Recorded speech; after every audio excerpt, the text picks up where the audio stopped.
söylemişti.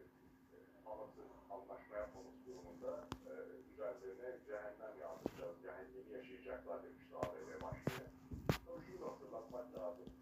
Trump bu 48 saat uyarısını ilk yaptığında Texas Baker bir cumartesi gecesi 2 hafta önce 48 saat vadede pazar günü taş üstünde taş kalmayacak demişti. Ancak daha pazartesi akşamı gelmeden Amerika saati